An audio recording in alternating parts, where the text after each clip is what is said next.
1979년 뉴욕에서 유명한 사진 작가의 전시회가 열렸습니다. 주제가 고독입니다. 고독. 부제는 한 인간의 고독이죠. 사진전의 내용은 이런 스토리였습니다. 흑인들만 살고 있는 할렘가의 뒷골목에서 일어나는 걸 배경으로 삼았던 한 노인의 스토리입니다. 불이 꺼진 어두운 컴컴한 밤에 석유 난로가 놓여 있지만 난로불은 켜져 있지 않습니다. 그러니 그 방에 찾아오는 것은 창가를 뿌옇게 만든 냉기뿐이었어요. 방 한켠에 한 노인이 흰 벽을 향하여 담요를 뒤집어 쓴 채 앙상하게 누워 있었고, 머리맡에는 검은 전화기가 딸랑 한 대 놓여 있었습니다. 사진의 포인트는 그 노인의 머리맡에 놓여 있는 검은 전화기였습니다.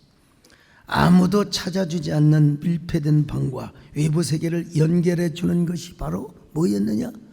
전화기. 그러나 여러분, 그 전화는 누구도 해주는 사람이 없었습니다. 단 하루에 딱 한 번 전화벨이 울립니다. 수화기로 들려왔던 그 음성은 밤새 별일이 없으셨습니까? 그 전화는 자식들에게 온 전화도 아니고 친척으로부터 온 전화도 아닙니다. 손주들로부터 온 전화도 아니었습니다. 그 노인에게 전화를 걸어왔던 그 사람은 장의사였습니다. 아침에 전화를 걸어서 전화를 받지 않으면 간밤에 그 노인에게 큰 위기가 찾아왔거나 아니면 세상을 떠난 것을 알고 구급차를 보내기 위해서였습니다. 외부 세계와 단절되어 있는 캄캄한 방에서 그 노인의 죽음을 확인하는 전화기 하나 외에는 그 어떤 소식도 없었습니다. 어두컴컴한 방에서 노인은 외부 세계와 완전히 단절한 채 외롭게 고독하게 죽음을 기다리고 있다는 그 모습을 보여주기 위한 전시회가 그 목적이었습니다. 모든 인간은 고독하다.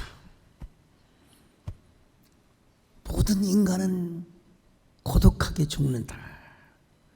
여러분, 이 고독이라고 하는 것은 미국 문제만이 아닙니다. 이미 영국에서는 고독부 장관, 외로움부 장관을 신설했고요.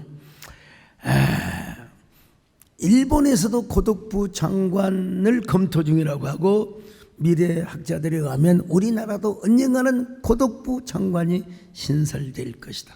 여러분, 사실은 이게 어제 오늘 일이 아닙니다. 여러분, 차중락 가수 우리 남진 장로님의 약간 선배일 겁니다. 여러분, 참 사랑의 종말이 나는 노래 여러분 아십니까? 외로워서 못 살겠어요. 못 살겠대. 외로워서 하늘과 땅 사이에 나 혼자. 여러분, 우리나라에서도 허용한 목사님이 운영하시는 어르신의 안부를 묻는 우유 배달이라는 비영리법인 단체가 있습니다.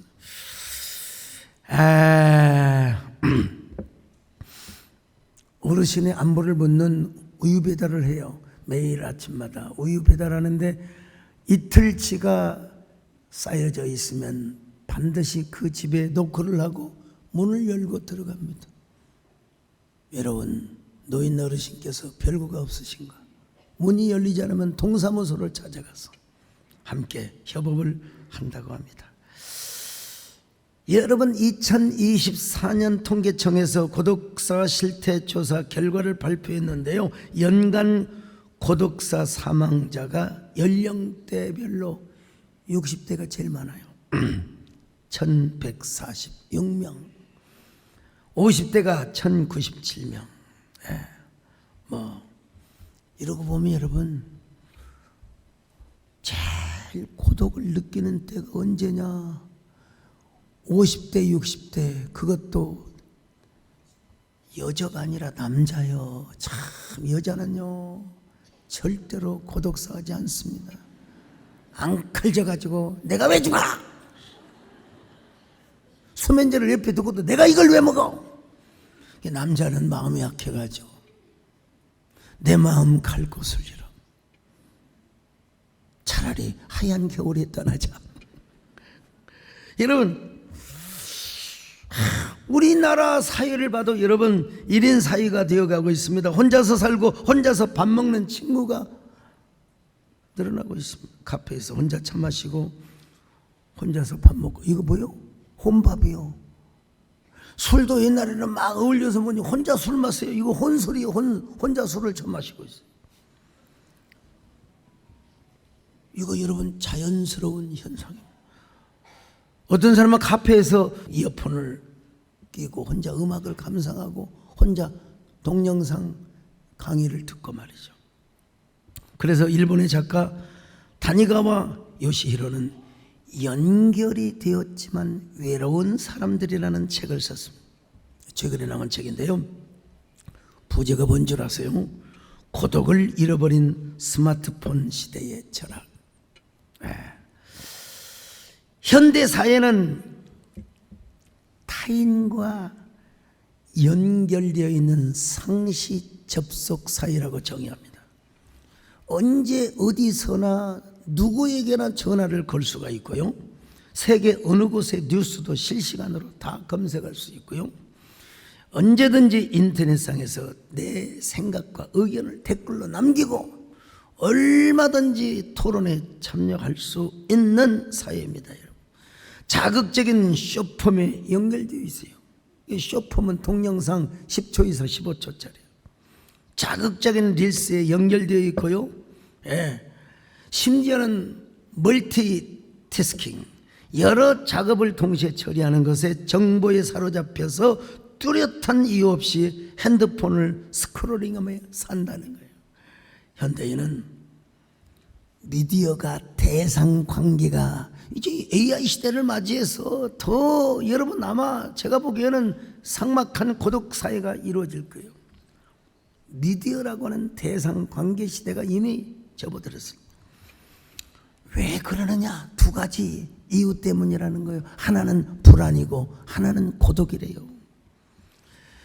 핸드폰을 손에 놓지 못하는, 여러분 손에서 떼놓지 못하는 이유가 뭐냐?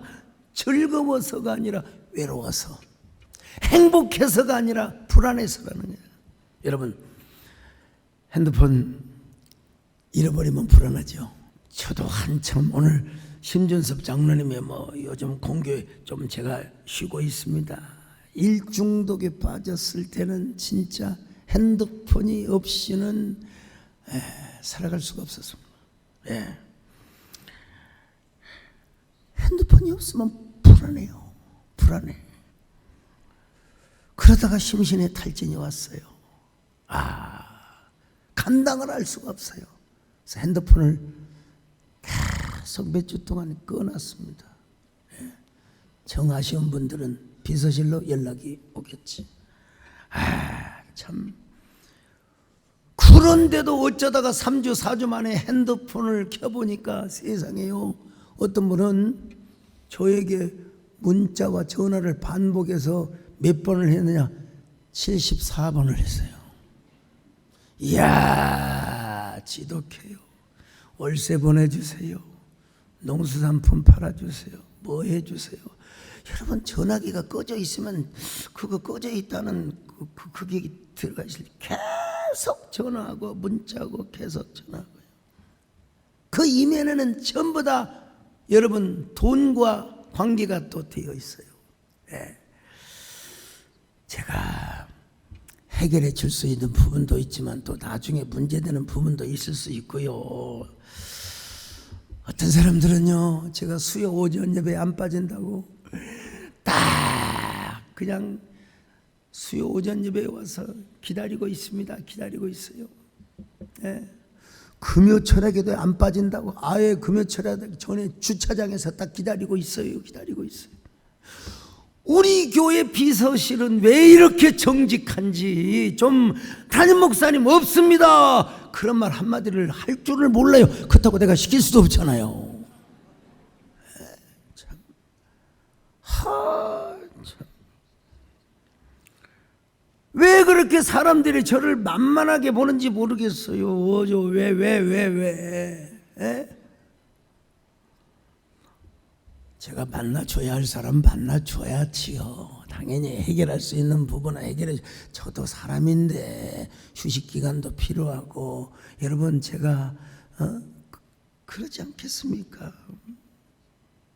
오면 또 여러분 그냥 보내드립니까? 제가 지금 생각해봐도요, 전화기를 한동안 꺼놓고 있었는데 너무 다행이다. 오는 전화 다 받고 오는 사람 다 만났으면 저는 아마 지금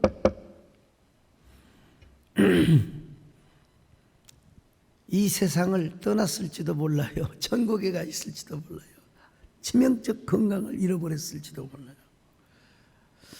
저는 전화기를 꺼놓고 창조적 고독의 세계를 탐닉했습니다. 창의적인 외로움의 시간. 그 바쁜 일들을 잠시 멈추고 산행을 하고, 짧은 기간이긴 하지만 골프 연습장을 가고, 마침내 여러분 우리 장로님들과 함께 필드를 나갔어요. 필드. 야, 누구 말 맞다나 멈추면 비로소 보이는 것들이 있긴 있더라고요. 오늘 주보에 글을 썼는데 산행이 좋은가 골프가 좋은가 각자 특징이 있어요. 아직은 저에게는 산행이 조금 더 좋은 것 같습니다. 근데 왜 그러냐면 골프를 쳐보면요, 절대로 자기가 무슨 표시를 안 내더라도 상대가 어떤 사람인가 다 보여요. 제가 골프를 쳐보니까 골프 매너가 제일 좋은 분이 우리 장희철 장로님하고 최준규 장로님. 저분들은 골프를 비거리도 잘 나가고 골프도 잘 치는데 절대로 잘난 체를 하지 않습니다. 어떤 분은 잘난 체를 안 하는 건 아니지만은 여러분 약간의 까부는 분이 계세요. 제 눈에는 다 보여요. 다 보여요. 근데 산에 가면 그런 게 없습니다. 자, 고요한 안식 속에서 자연과 대화하고 호흡하고. 근데 여러분 성경에 보니까 우리 예수님께서 너무나 고독해 하셨어요. 홀로 있는 시간을 너무 많이 가지셨어요. 예. 얼마나 많은 대중들이 모이고, 예수님도 사람인데 사람들이 모이면 얼마나 좋겠습니까? 세상에 벳세다 들판에 2만 명이요. 세상에 여리고성에서는 삭개오가 예수님을 보기 위해서 뽕나무까지 올라갔어요. 오병이어의 기적을 일으키고 나니까 여러분 막 군중들이 예수님을 뭘로 삼아요? 임금으로 삼으려고 했어요. 요한복음 6장 14절로 15절 같이 읽습니다. 시작. 그 사람들이 예수께서 행하신 이 표적을 보고 말하되 이는 참으로 세상에 오실 그 선지자라 하더라. 그러므로 예수께서 그들이 와서 자기를 억지로 붙들어 임금으로 삼으려는 줄 아시고 다시 혼자 산으로 떠나 가시니라. 산으로 왜 가셨을까요? 하나님과 독대하려고. 우리 예수님은 원래 하나님과 독대하시는 분이요. 그렇지만 그분도 인성을 가지고 오셨기 때문에 여러분 하나님과 독대할 필요성을 가졌어요. 우리에게 모범을 보여주시려고 말이죠. 근데 예수님이 고독해. 왜 고독해 하시느냐? 사람들이 찾아오는 건 하나님께 영광을 돌리고 예수님을 기쁘시게 하려고 하는 게 아니라 자기들의 유익을 위해서, 자기들의 이속을 챙기기 위해서 말이야. 예. 그 우리 예수님은 고독하신 거예요. 그래서 한적한 산으로 가신 겁니다. 하나님과 예수님과의 관계, 물론 본체는 한 분이요. 그러나 우리 하나님은 삼위일체로 거하신, 계셔요. 자존하시는 삼일째 하나님. 그러니까 여러분, 예수님과 아버지 성부는 뗄래야 뗄 수 없지만 그럼에도 불구하고 인성을 가지고 오셨기 때문에 여러분, 하나님과 독대하는 시간을 가질 필요가 있었어. 우리 예수님께서요 제자들에게 이런 말씀을 하셨어요. 너희들이 나를 다 버리고 나를 홀로 두고 도망가 버리게 될 것이다. 자, 요한복음 16장 32절 시작. 보라, 너희가 다 각각 제 곳으로 흩어지고 나를 혼자 둘 때가 오나니 벌써 왔도다. 그러나 내가 혼자 있는 것이 아니라 아버지께서 나와 함께 아니, 겟세마네 동산에서도 홀로 고통스럽게 외롭게 기도하셨잖아요. 마태복음 26장 40절로 41절 시작. 제자들에게 오사 그 자는 것을 보시고 베드로에게 말씀하시되 너희가 나와 함께 한 시간도 이렇게 깨어 있을 수 없더냐. 시험에 들지 않게 깨어 기도하라. 마음에는 원이로되 육신이 약하도다 하시고. 다 도망갔잖아요, 실제로요. 자, 십자가에서 예수님이 엘리 엘리 라마 사박다니, 나의 하나님 나의 하나님 어찌 나를 버리십니까? 이 노래 아세요? 엘리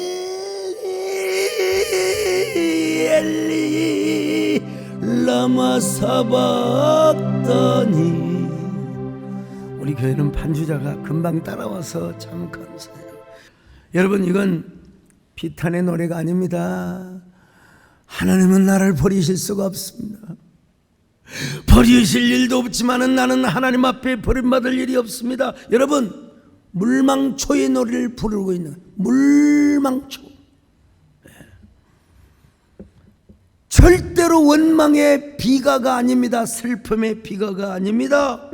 역설적 절규를 하면서 하나님과 독대, 하나님은 나를 절대로 버릴 수가 없습니다. 나도 버림을 받을 수가 없습니다. 예. 그 예수님의 저주받으심으로 인하여 우리가 평화를 누리고 우리가 나음을 입었잖아요. 이사야 53장 5절 같이 볼까요? 시작. 그가 찔림은 우리의 허물 때문이요 그가 상함은 우리의 죄악 때문이라. 그가 징계를 받음으로 우리는 평화를 누리고 그가 채찍에 맞음으로 우리는 나음을 받았다. 여러분, 이걸 과거사로 이야기하면 안 돼. 현재 진행형으로 우리가 예수님을 죽였고 우리가 예수님을 찔렀고, 그래서 그 예수님을 우리가 죽이고 찔림으로 말미암아 우리가 나음을 입었고 우리가 평화를 입었고 우리가 구원을 받은 줄로 믿습니다. 우리의 어두운 눈이 그를 미워했고 우리의 캄캄한 마음 그를 몰랐으니 우리의 무지한 채찍질 그를 내리쳐 우리의 악독한 양 그를 정죄했으며 우리의 폭력의 손길 그 몸을 멍들게 했으며 살인자의 번만 우리는 그를 찔렸소. 우리 예수님이 그렇게 육신적으로는 외로움을 겪으셨죠. 고독을 겪으셨죠. 그러나 그 내면에 얼마나 행복감이 가득했을까. 예. 사랑하는 나의 언약 백성들아, 내가 이렇게 죽음으로 너희들이 나음을 입고 평화를 입지 않느냐. 예. 참, 우리 예수님은 여러분 이 고독 속에서의 하나님과의 단독 대면을 통하여 뭘 했습니까? 우리를 구원하시고 그리고 스스로 행복을 느끼시고 보람을 느끼시고 만족을 느끼셨다는. 오늘 여러분, 우리 가운데 외롭지 않는 사람 하나도 없습니다. 다 외로워요. 그때 누구를 찾느냐? 하나님을 찾아야 됩니다. 하나님을 찾아야 돼요. 불안하고 허전하고 여러분 허탈하십니까? 그럴 때 누구를 찾느냐? 하나님을 찾아야 될 줄로 믿습니다. 아멘. 네. 하나님과 독대하는. 그래, 우리 예수님 요한복음 12장 36절 또 봅시다. 시작. 예수께서 이 말씀을 하시고 그들을 떠나가서 숨으시니라. 네. 언제나 외로운 고독의 시간에 그는 창의적 행복과 놀라운 만족과 그리고 즐거움의 시간을 보냈어요. 자, 또 한 가지가 있어요, 여러분. 예수님은 그 고독을 창조적이고 창의적인 차원으로 승화시켰어요. 야, 고독을 창의적으로 그리고 또 창조적으로 창조적인 세계로 승화를 시켰다. 우리 예수님이 이제 동정녀 성령으로 잉태를 하셨지만 예수님의 동생들이 몇 있었어요. 예? 아마 최소한 17명 되는 것 같아요. 마태복음 13장 55절 56절 시작. 이는 그 목수의 아들이 아니냐? 그 어머니는 마리아, 그 형제들은 야고보, 요셉, 시몬, 유다라 하지 않느냐? 그 누이들은 다 우리와 함께 있지 아니하냐? 그런즉 이 사람의 이 모든 것이 어디서 났느냐 하고. 여러분, 제가 확률상 아들 넷, 딸 셋. 어느 드라마 제목 같죠? 근데 참 같은 형제들이고 가족인데도 불구하고 이 인간들이 예수님을 안 믿었어요. 막 사람들이 몰려오니까 우리 형아가 좀 이상해, 우리 오빠가 좀 이상해.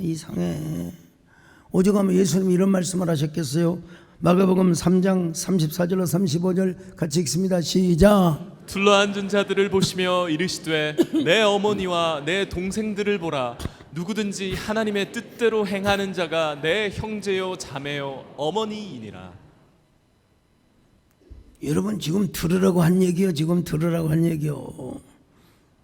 왜냐하면 예수님의 형제들도 예수님 안 믿었다니까요. 자, 요한복음 7장 2절로 5절 같이 읽습니다. 시작. 유대인의 명절인 초막절이 가까운지라 그 형제들이 예수께 이르되 당신이 행하는 일을 제자들도 보게 여기를 떠나 유대로 가소서. 스스로 나타나기를 구하면서 묻혀서 일하는 사람이 없나니 이 일을 행하려 하거든 자신을 세상에 나타내소서 하니 이는 그 형제들까지도 예수를 믿지 아니함이로라. 세상에 형제들이 안 믿었어요.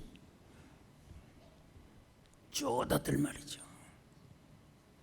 형제들이 안 믿으니까 어느 날 나사렛의 고향에 딱 찾아갔더니 나사렛 고향 사람들이 예수님을 끌어 잡아다가 저 절벽 낭떠러지로 떨어뜨리려고 했어요. 세상에. 누가복음 4장 29절 시작. 일어나 동네 밖으로 쫓아내어 그 동네가 건설된 산 낭떠러지까지 끌고 가서 밀쳐 떨어뜨리고자 하되. 여러분, 제가 SBS와 다큐를 찍기 위해서 저 낭떠러지를 갔어요. 저 낭떠러지. 저기서 예수님을 밀어버리면 죽어요. 얼마나 예수님이 배신감을 가졌겠습니까? 그래서 예수님은 그 일로 고향에 가서 기적을 안 일으켰습니다. 그러나 우리 예수님은 그 고독을 창의적으로 생산적으로 오히려 이방인에게까지 가서 여러분 기적을 일으키는 것을 볼 수 있지 않습니까? 오늘 우리 예수님으로부터 배워야 할 두 가지가 있다고 했어요. 첫째는 외로울 때 하나님을 찾아가. 둘째는 그 고독을 창의적인 고독으로 승화시키는 거예요. 예. 여러분, 인간은 누구나 고독합니다. 이게 존재적 외로움이에요. 실존적 고독입니다. 예. 우리가 하나님이 없으면 여러분 진짜 우리는 고독하게 죽을 수밖에 없어요. 우리 정권사님도 하나님이 안 계시면 내가 얼마나 찾아뵈어요.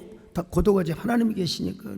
근데 그 존재적 외로움을 우리는 부정적으로 여러분 사용하지 말고 긍정적으로, 생산적으로, 창의적으로 그 고독을 사용하라 이 말이에요. 제가 지난주 토요일 날 안수집사에서 산행을 가서 전 산에 가면 내려올 때보다 올라갈 때가 좋아요. 팍팍 올라가는 그 있잖아요. 막 팍팍 올라 땀을 흘리고 막 한 7, 8년 됐나요? 그냥 제가 앞서서 가는데 우리 김재일 장로님 뒤에서 숨소리가 너무 즐거워요. 우리 장로님도 산행 잘하시거든요. 그 뒤에서 막 따라오는 그 거친 숨소리, 그 숨소리를 들으면 제가 또 야성미가 생겨가지고 더 빨리 가게 되어 있습니다. 근데 아니 산에 가서 우리 강기석 안수집사 회장님이 아니 골프채를 갖고 갔어요. 가지고 여기서 퍼딩으로 저기 한 20m 되는 우산에다가 꽁을 넣기로 했어요. 거기서 골프를 제일 오래 친 분이 우리 이우림 안수집사님, 거의 45년 50년 쳤다고 하시더라고. 그분도 꽁을 못 넣습니다. 근데 그분도 여러분 딱 어프로치 해가지고 꽁을 못 넣었어요. 몇 번을 했는데, 물론 저도 연습을 해서 했지만은 그래도 꽁을 넣은 사람은 저밖에 없습니다. 자, 영상 한번 보여주세요. 보세요. 우리 최영은 안수집사님. 그런데 또 퍼딩 도구를 가져왔어요. 불국상 정상에서 퍼딩 겨루기 대회를 해서 여러분 제가 제일 많이 넣습니다. 저 사진 한번 보여줘 보세요. 여러분 저 산에서는 이 산행과 골프가 어우러진 이걸 뭐라고 하냐면 산골이라고 하는 거예요. 산골이라고요. 참 재밌죠. 신나죠. 목사님이 잘한다고 박수 쳐주죠 여러분. 그럼 제가 그렇게 항상 들떠 있어야 될까요? 아니죠. 우리 안수집사님들은 모여서 이제 또 만찬을 즐기고 집에서 샤워하고 그대로 그냥 쓰러진 채 주무시겠지만 저는 냉엄한 고독의 시간을 갖습니다. 제가 마음이 산만해지고 말이요 막 들떠 있어가지고 여러분 그러면 잠이 오겠습니까? 설교 원고를 또 다시 보고 또 다듬고 또 청조준하고 저만의 절대 고독의 시간이 있어야 주님을 만나는 거예요. 주님을 만나는 거예요. 그게 바로 뭐냐면 긍정적 외로움입니다. 여러분 창의적 외로움입니다. 여러분 우리는 해밍웨이가 쓴 바다와 노인 우리 내용 너무 잘 알아요. 85일 만에 청새치라는 고기를 낚습니다. 얼마나 행복에 도취했는지 그 손맛. 여러분 3일 동안 그 청새치와 싸웁니다. 낚싯줄이 안 잡아당겨요. 얼마나 큰 고기든지. 마침내 3일 동안 싸우다가 청새치가 바다 위로 살짝 딱 솟아오를 때 이 노인 어르신께서 작사를 쏴가지고 고기를 죽였습니다. 그리고 항구로 끌고 가요. 그런데 여러분 상어떼들이 그냥 줄다리기를 해가지고 와서 살을 다 뜯어먹고 항구에 와서 보니까 고기는 뼈다구밖에 없어요. 앙상한 뼈만 자랑하는 게 이게 우리 인생이라는 거예요. 근데 이 소설을 써가지고 노벨 문학상을 받았어요. 노벨 문학상을 받으면 더 긍정적 외로움과 창의적 고독을 통해서, 그리고 또 하나님을 만나서 더 좋은 작품을 쓰게 하여 주시옵소서. 그랬으면 해밍웨이가 자살하지 않지요. 왜? 노벨 문학상을 받고, 자기가 자기 머리에다가 여러분 총구를 겨누고 총을 쏴서 죽느냐는 말이에요, 여러분. 하나님 저 좀 살려주세요. 하나님 저 살고 싶습니다. 그러면 얼마나 하나님께서 더 창의적이고 생산적인 소설을 쓰도록 하였겠습니까?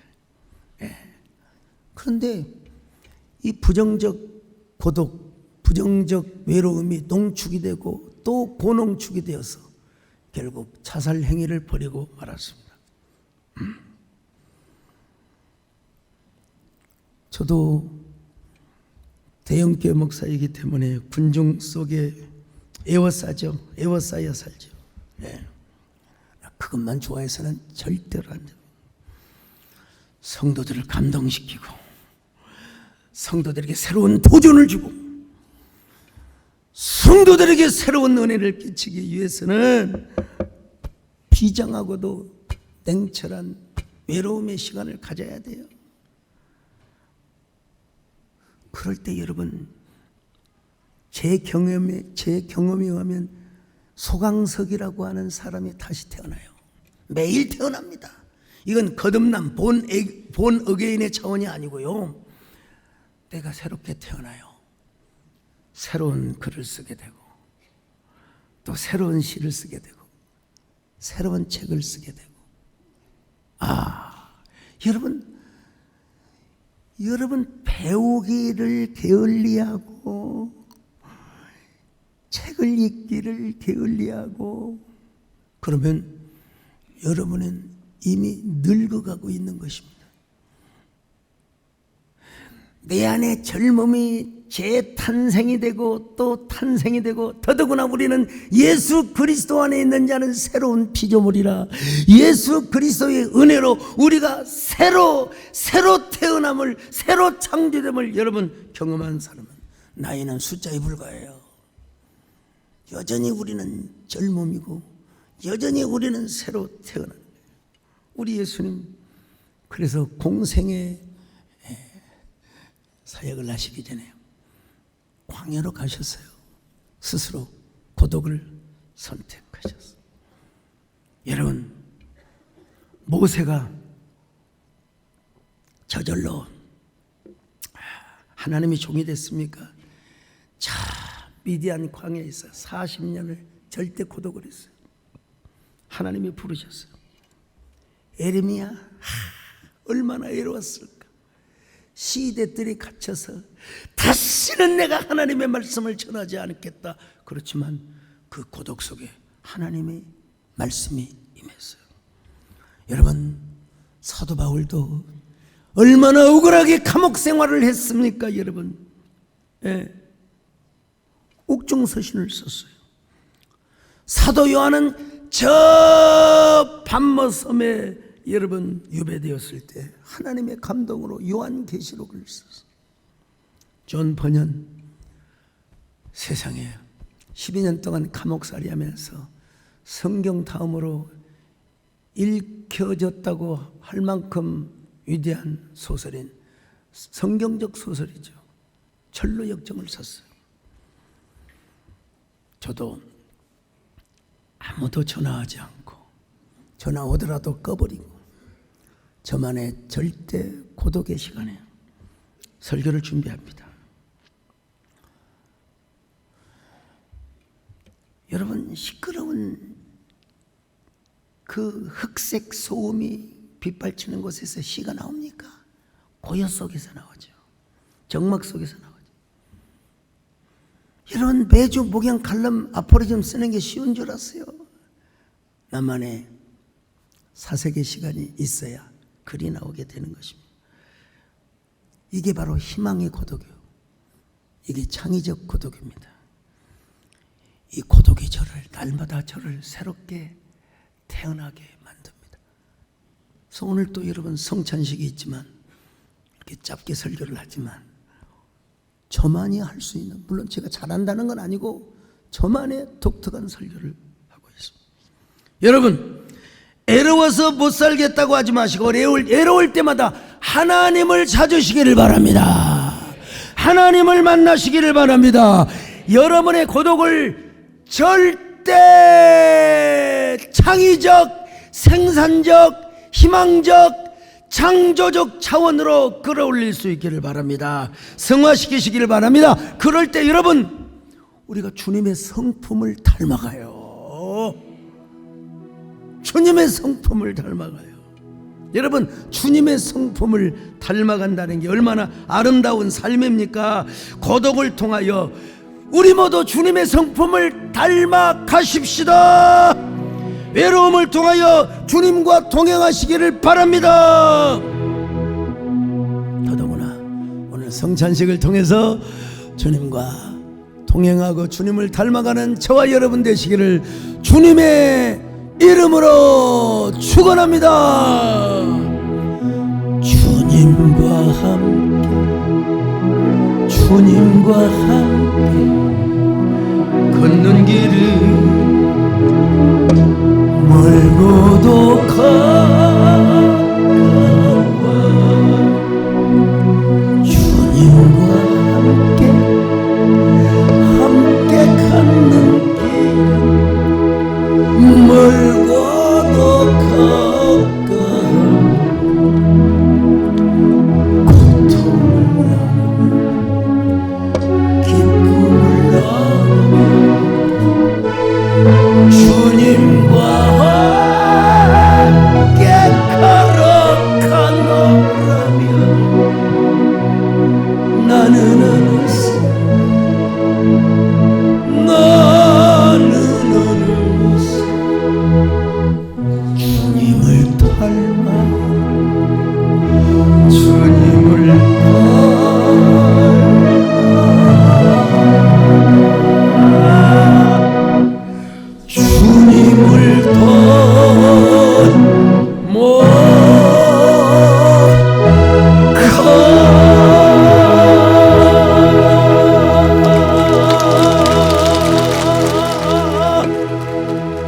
하나님,